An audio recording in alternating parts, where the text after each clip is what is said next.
Hello बच्चों, स्वागत है आपका अपने YouTube चैनल मां सरस्वती कोचिंग सेंटर में। तो आइए बच्चों, देखते हैं आज की क्लास में हम लोग क्या पढ़ने वाले हैं। जैसा कि इस समय हम लोगों का चल रहा है प्रश्नावली 3.3 और आप लोग पढ़ रहे हैं क्वेश्चन नंबर 2। तो अभी तक आप लोग जो है क्वेश्चन नंबर 2 का 3 सवाल जो है क्लियर कर चुके हैं। और जो है आज हम देखेंगे, आज की वीडियो में हम चौथा सवाल से स्टार्ट करेंगे। जैसा कि जो भी आप समीकरण बनाए उसे हम लोग जो है विलोपन विधि द्वारा हल कर रहे हैं। तो देखते हैं इसका चौथा सवाल क्या है। हम देखते हैं, मीना रुपया 2000 निकालने के लिए एक बैंक गई। उसने खजांची से रुपया 50 तथा रुपए 100 के नोट देने के लिए कहा। मीना ने कुल 25 नोट प्राप्त किए। ज्ञात कीजिए उसने रुपया 50 और रुपए 100 के कितने कितने नोट प्राप्त किए। ध्यान देंगे, मीना जो है रुपए निकालने के लिए बैंक से जाती है। कितने रुपए निकालने के लिए? 2000 रुपए निकालने के लिए। ध्यान देंगे आप, मीना 2000 रुपए निकालने के लिए बैंक जाती है और जो है वो खजांची से कहती है कि मुझे केवल 50 और 100 रुपए के नोट चाहिए। तो खजांची ने उसे कुल 25 नोट दिया। तो 25 नोट दिया तो जो है क्वेश्चन में पूछा जा रहा है कि मीना ने 50 रुपए के कितने नोट प्राप्त किए और 100 रुपए के कितने नोट प्राप्त किए।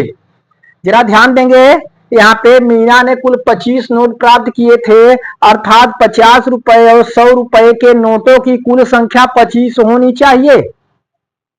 और मीना ने कुल 2000 रुपए निकाले। इसका मतलब 50 रुपए 100 रुपए के नोटों को कुल मिला करके 2000 रुपए भी होने चाहिए। तो चलिए देखिए, सबसे पहले हम क्या करते हैं, सबसे पहले हम मान लेंगे माना मीना ने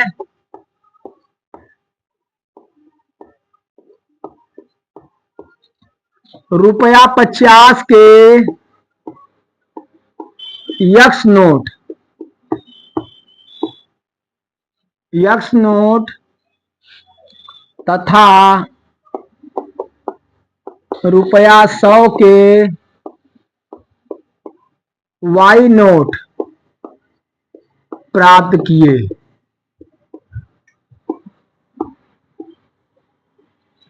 ध्यान देंगे, हमने क्या मान लिया, हमने मान लिया कि मीना ने जो रुपए पाए उसमें 50 रुपए के एक्स नोट थे और 100 रुपए के कितने नोट थे? वाई नोट थे। अब जरा ध्यान देंगे, पहले मीना ने कुल 2000 रुपए निकाले। कितने रुपए निकाले? 2000 रुपए निकाले, अर्थात 100 के नोटों की संख्या और 50 के नोटों की संख्या कुल मिला के 2000 रुपए होने चाहिए। ध्यान दीजिए, 50 रुपए के कितने नोट हैं? यक्स नोट है, तो हम लिखेंगे 50 इंटू यक्स, यानी 50 यक्स। और प्लस जरा ध्यान देंगे, 100 रुपए कितने नोट हैं?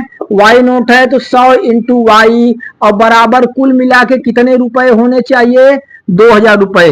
50 रुपए के यक्स नोट, अर्थात जो है हम यक्स में 50 का गुणा करेंगे तो ये टोटल धनराशि कितनी होगी ही मालूम हो जाएगा। और 100 रुपए की वाई नोट है, तो हम 100 में जो है वाई का गुणा करेंगे तो टोटल इनसे कितनी धनराशि बन रही है वो हमें मालूम हो जाएगा। और कुल धनराशि मिलके कितने रुपए के बराबर हो रही है? 2000 रुपए के बराबर हो रही है। इसलिए हमने लिखा 50 x plus 100 y equal to 2000। इन दोनों में कॉमन हम देख रहे हैं, 50 से दोनों डिवाइड हो जाएंगे। 50 हम कॉमन ले लेते हैं, 50 कॉमन लिए, 50 50 से कैंसिल, बचा एक्स प्लस 50 दूना 100, 2 वाई बराबर 2000। ठीक, एक्स प्लस 2 वाई बराबर 2000 बटे हम लिख देंगे 50। 0 0 से काट दीजिए आप, यहाँ पे 5 से काटेंगे, 5 चौक 20, एक 0 बढ़ा अर्थात 40। तो हम यहाँ पे लिखेंगे x प्लस 2 वाई बराबर 40। समीकरण नंबर कौन सा बना? 1 बना। ठीक, इस तरह से हम देख रहे हैं, हमें समीकरण 1 प्राप्त हो गया। क्या? x प्लस 2 वाई बराबर 40। फिर आगे हम देखते हैं, क्या देखते हैं, फिर इसमें कहा गया मीना ने कुल 25 नोट प्राप्त किए। जैसा कि हम जानते हैं कि 50 रुपए की एक्स नोट थे और 100 रुपए के वाई नोट थे। 50 रुपए की एक्स नोट, 100 रुपए के वाई नोट, अर्थात टोटल नोट मिलाकर के कितने होने चाहिए? 25 नोट होने चाहिए। तो हम यहाँ पे लिख सकते हैं x plus y equal to 25। इसे हम कौन सा समीकरण दिए नाम? समीकरण नंबर 2। ठीक, इस तरह से दो समीकरण हमें प्राप्त हुए। इन्हें हमें किस विधि से हल करना है? विलोपन विधि से हल करना है, ठीक ना। अच्छा, विलोपन विधि से जैसा कि हम बताए, या तो x बराबर होना चाहिए या तो y बराबर होना चाहिए। यहाँ पे x बराबर है, देख रहे हैं, इनके गुणांक समान है, x बराबर है, चिन्ह कैसा है? चिन्ह समान है, तो हम क्या लिख सकते हैं इसे? घटाने पर माइनस माइनस माइनस, x से कट गया, 2y में से 1y घटा बराबर y बचा हमारे पास, और 40 में से 25 घटा कितना बचा? 15। ठीक, तो y की वैल्यू क्या प्राप्त हो गई हमें? y की वैल्यू हमें 15 प्राप्त हुई। अब y का मान हम जो है समीकरण 1 या समीकरण 2 चाहे जिसमें रख करके हम x का मान ज्ञात कर सकते हैं। हम लिखेंगे यहाँ पे y का मान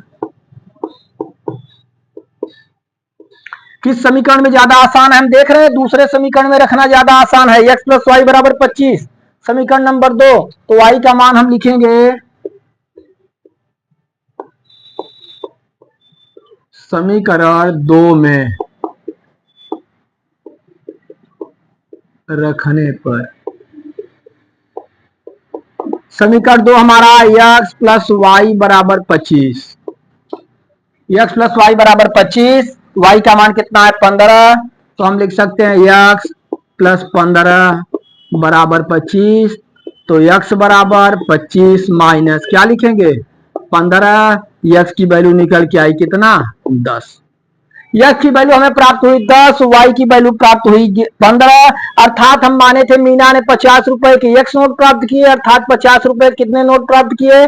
10, और 25 रुपए और 100 रुपए के कितने नोट प्राप्त किए? 100 रुपए के नोट प्राप्त किए 15। तो हम लिखेंगे यहाँ उत्तर, अतः मीना ने रुपया 50 के 10 नोट, 50 के कितने नोट? 10 नोट, तथा रुपया 100 के कितने नोट भाई? 15 नोट, 15 नोट प्राप्त किए।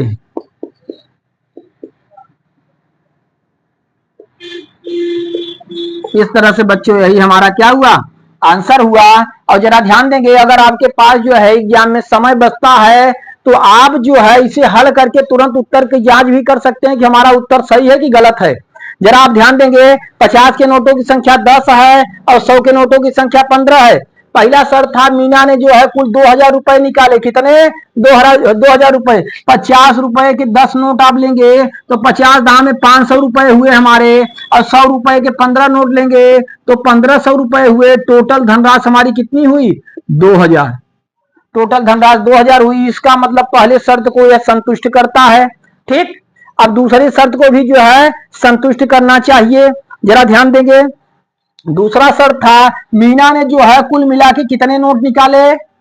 25 नोट निकाले। कितने नोट? 25 नोट आप देख रहे हैं।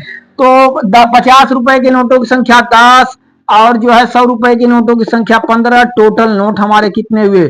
25। अर्थात जो है जो भी मान हमारा आया वो दोनों शर्तों को संतुष्ट करता है।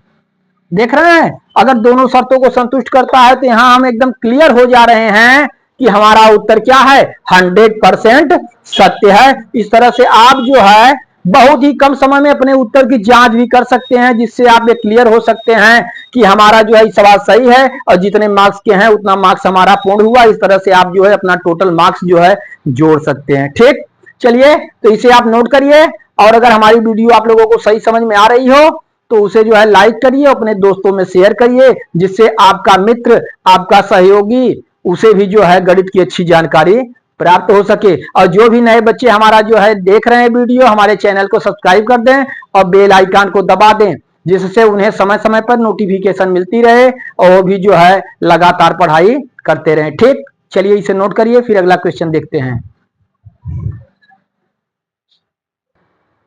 हेलो बच्चों, देखते हैं अगला क्वेश्चन। क्वेश्चन नंबर जो है दूसरे का 5वां है हमारा।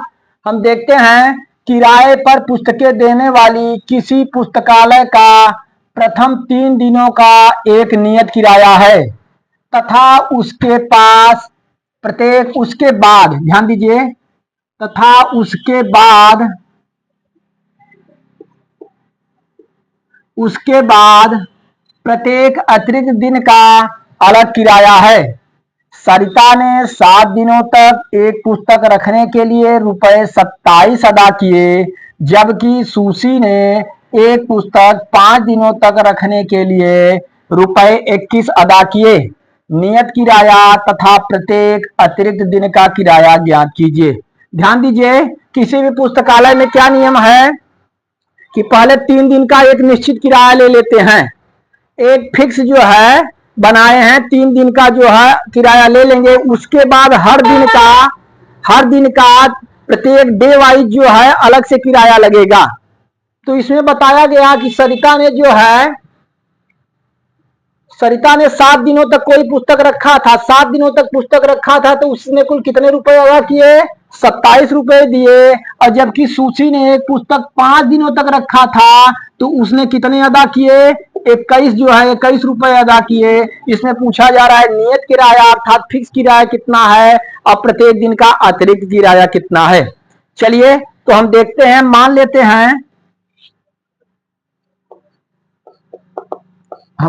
हैं माना नियत किराया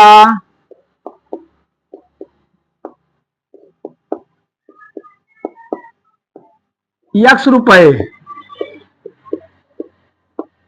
नियत किराया कितना? x रुपए तथा प्रत्येक अतिरिक्त दिन का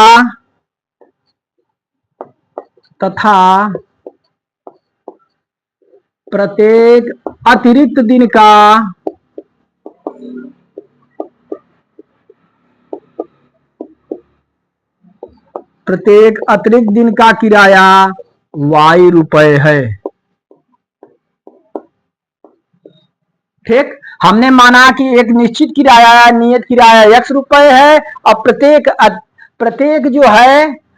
अतिरिक्त दिन का किराया कितने हैं? y रुपए है। जरा आप ध्यान देंगे, सबसे पहले सरिता ने जो पुस्तक लिया था कितने दिनों के लिए? सरिता ने लिया था 7 दिनों के लिया था, तो उसने कितने रुपए अदा किए? 27 रुपए अदा किए। ध्यान दीजिए, सरिता ने 7 दिनों तक पुस्तक रखा, तो हम देखेंगे 3 दिन का किराया तो x रुपए हो गया। 3 दिन का किराया कितना हुआ? x रुपए हुआ। 3 दिन का किराया x रुपए हुआ और सरिता ने जो है 7 दिन तक पुस्तक रखा था, तो बचा शेष दिन, 7 में से 3 घटा देंगे, 4 दिन बचा। अब प्रत्येक दिन का y रुपए ले रहा है, तो 4 दिन का 4 y रुपए लेगा और टोटल उसे किराया देना पड़ा 27। फिर से एक बार आप देखेंगे, सरिता ने पुस्तक जो है 7 दिनों तक रखा, तो एक नियत किराया x रुपए है। कितने दिनों का? इसमें बताया गया था प्रथम 3 दिनों का, तो 3 दिनों का किराया x रुपए हो गया। तो 7 में से आप 3 घटा देंगे तो बचा 4 दिन, और 4 दिन का प्रत्येक दिन का y रुपए ले रहा है, तो 4 दिन का जो है 4 y रुपए लेगा और x प्लस 4 y बराबर टोटल उसने कितने रुपए दिए? 27 रुपए। तो बराबर हम लिखेंगे 27। समीकरण बना हमारा कौन सा? 1। उसके बाद देख रहे हैं सुशी ने एक पुस्तक 5 दिनों तक रखने के लिए 21 रुपए अदा किए। सुशी वही पुस्तक कोई 5 दिन के लिए रखती है, तो 5 दिन के लिए रखती है, तो सबसे पहले 3 दिन का किराया हो गया x रुपए। अब 5 में से हम 3 घटा देंगे तो बचे दिन, शेष दिन कितने बचे? 2 दिन, और 1 दिन का y रुपए लग रहा है, 2 दिन का 2 y रुपए, तो 2 दिन का 2 y रुपए और बराबर टोटल सुशी ने कितने रुपए अदा किए? 21 रुपए। इसे हम समीकरण कौन सा बनाएंगे? 2। फिर से ध्यान देंगे, सुशी ने जो है वही किताब जो है 5 दिनों तक रख करके 21 रुपए दिए। जब 5 दिनों तक उसने रखा तो 3 दिन का किराया हो गया x रुपए, क्योंकि फिक्स किराया है। उसके बाद प्रत्येक दिन का 1 दिन का y रुपए ले रहा है, तो 5 में से हम 3 घटा देंगे, बचे 2 दिन, तो 2 दिन का 2 y रुपए, 2 y रुपए यानी अर्थात x plus 2 y equal to 21। समीकरण नंबर 2 बना। अब हम इन दोनों समीकरणों को विलोपन विधि द्वारा हल करेंगे और हम x y के मान ज्ञात करेंगे, तब हमें पता चलेगा कि नियत किराया कितना है, प्रत्येक अतिरिक्त दिन का किराया कितना है। तो इसमें हम देखते हैं x दोनों बराबर हैं, हमें बराबर करने की जरूरत नहीं है और चिन्ह समान है, इसलिए हम लिखेंगे घटाने पर।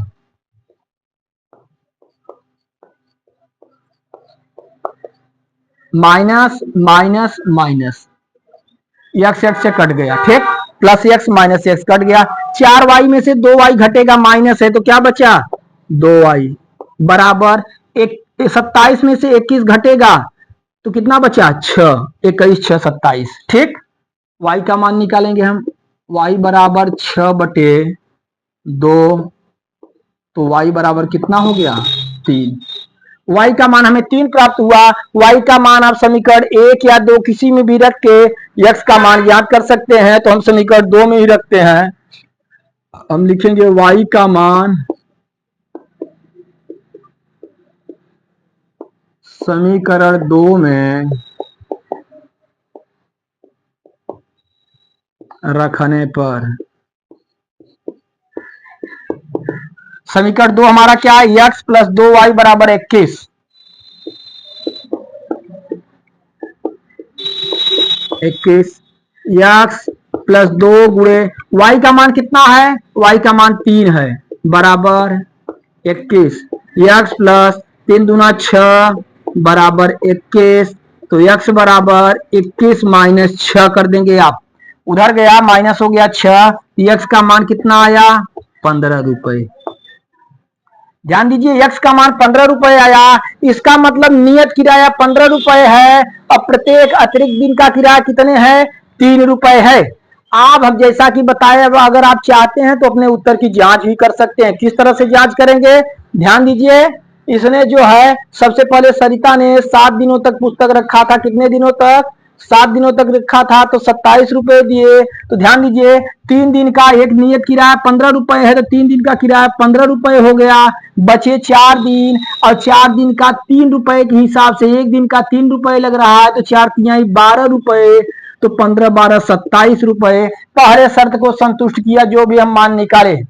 फिर देख रहे हैं सुशी ने जो है पुस्तक 5 दिनों तक रखा और कितने अदा किए 21 रुपए अदा किए, तो 3 दिन का किराया हमारा हो गया 15 रुपए, क्योंकि 3 दिनों का फिक्स किराया है। शेष दिन बचे 2 दिन और प्रत्येक दिन का 3 रुपए लग रहा है, 3 दूना 6 रुपए हुआ, तो 15 6 21 रुपए। इस तरह से देखते हैं जो भी हमारा आंसर आया वो दोनों शर्तों को संतुष्ट करता है, इसलिए हमारा आंसर क्या है सही है। ठीक, चलिए इसे नोट करिए आप लोग, फिर यहां हम लिखते हैं इसका उत्तर।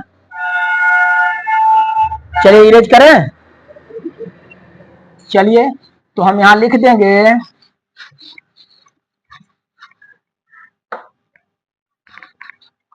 हम लिखेंगे नियत किराया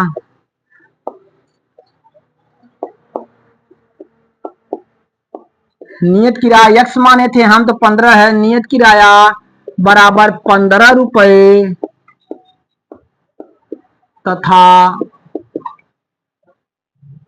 तथा प्रत्येक अतिरिक्त दिन